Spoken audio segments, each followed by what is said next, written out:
This week's parasha, Parashat Behaalotecha, Baruch Hashem, we return to our topic of the Nunim Hafuchin, the backwards nuns in the parasha. We have our two pesukim, Vahi bin Soaron, Vayom Moshe, and the second pasuk of Nucha Yomar, Shuv Hashem Avot Avei Yisrael, these two pesukim that in our Sefer Torah are bracketed off with simanayot, with symbols, with brackets that are known as the Nunim Hafuchin, the backwards nuns. And we've spoken so much about this in the past, how they hint to the Sha'ar Nun, that 50th gate of Binah, of wisdom that ultimately we lost because of our sin. This week's parasha is the beginning of the sins that we're going to see throughout Sefer Bemidbar.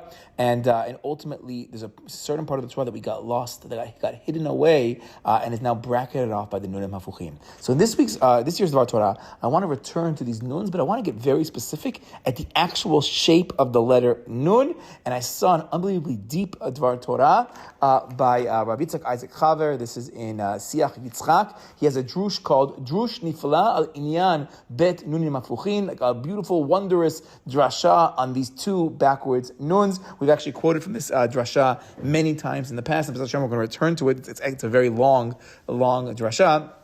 But I want to focus on one part. This is in the new edition. This is Daf Kuf Nun Vav in Ot Lamed. So here he goes to the actual shape of the letter Nun. Now, what does a Nun look like? So a Nun is it's kind of like a little Pac-Man kind of shape, kind of like a bracket kind of look to it, but not exactly. He says the top of the letter is made up of the letter Yud, and the bottom of the letter is made up of the letter Vav. If you take a Yud facing the proper way and a Vav facing backwards, you get the shape of the letter Nun. Because what's a Nun? A Nun on the top, the little head on top is smaller than the bottom leg that goes all the way across. So you have yourself a Yud on the very top and a backwards Vav on the very bottom. That's the normal shape of the Nun. But now our Nunim got turned around. And why did they get turned around? Because he says, Varochi aster panai mehem, because Hashem is, so to speak, turning the other way. He's hiding himself a little bit from HaKadosh Baruch Hu. We don't get to see all that we want to see. And our Sha'ar Nun, our 50th gate of wisdom, has kind of been hidden away. So the turning around of the letter seems to symbolize that. Now, the truth is, if you look at our actual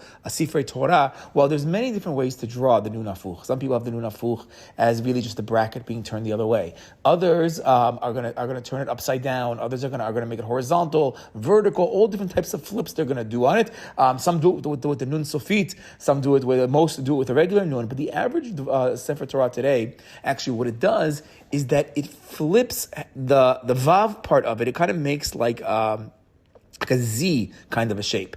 And actually from the Siach Yitzchak, it seems that this flip is taking place specifically by the Vav part flipping with the Yud part, meaning the bottom is going to go to the top. And I'm not sure if he holds that also it gets horizontal as well, but it kind of sounds like probably it's a double flip taking place, or at the very least, it's going to be a flip where the Vav part goes to the top and the Yud part goes to the bottom. Because he explains as follows. We have ourselves the letter Yud and the letter Vav. The Yud is on top, the Vav is on the bottom.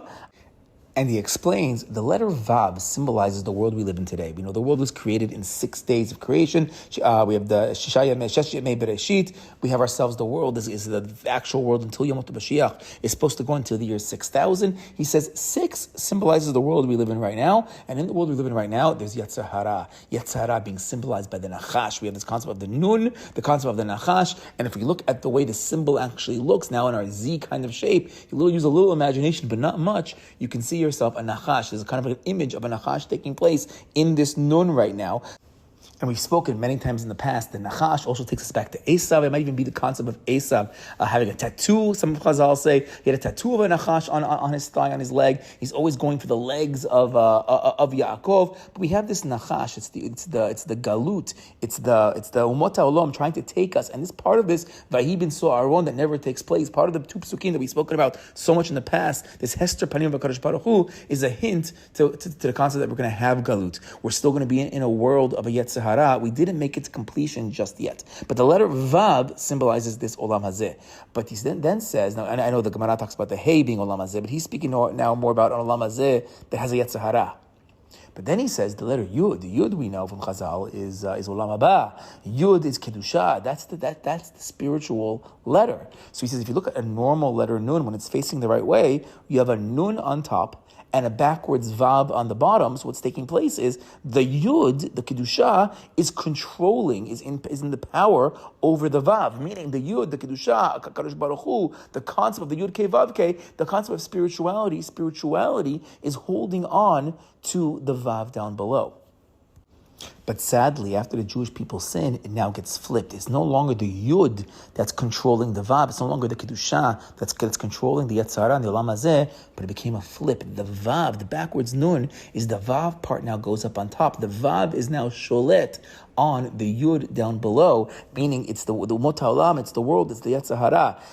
And he writes, this is what HaKadosh Baruch Hu was showing Moshe Rabbeinu in this sight that was so scary to Moshe. We spoke last year on Pesach that from the Rav Moshe Shapira, that when Moshe Rabbeinu saw that his mateh could become a snake, he just totally freaked out. What was going on over there? So the Rav Yitzchak Zakara over here talks about this event. Moshe has his holy mateh. The mateh, we said, symbolizes the memtet. It's the control over the memtet sharei binah. It's the part that really relates to Olam Hazeh right now. And he now had control over it in this beautiful mateh Elohim. But then he throws it on the ground, it becomes a nachash. So he takes a stand and says it becomes the sharnun of Tumah, just like Paro is the sharnun of Tumah. We spoke last year. Is there even a sharnun of Tumah? So he's taking the side that there is a sharnun of Tumah. But he says that the nachash came out of the mateh, and he freaked out. What's going on in the world? But then HaKadosh Baruch Hu says, no, go and grab his tail. If you grab his tail, he then immediately turns back into the staff. So in your hand, everything is going to be okay. It all depends what's on top. Where is the tail? Where is the top? Is the Yud controlling the Vav? Or is the Vav controlling the Yud? Where are we holding right now? So it took place in our parasha, sadly,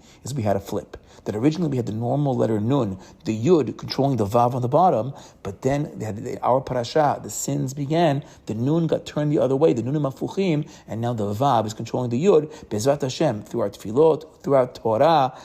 We should be zocher to HaKadosh Baruch Hu, to re-reveal himself, to see the Pnei HaKadosh Baruch Hu, to not have Esther Panim anymore. But when we do it the right way, we'll take control over the Vav. The Yud will be the one in control. The Nun will face the right way again. Bezrat Hashem, and the Sha'ar Nun, the wisdom will come back down. Shabbat Shalom.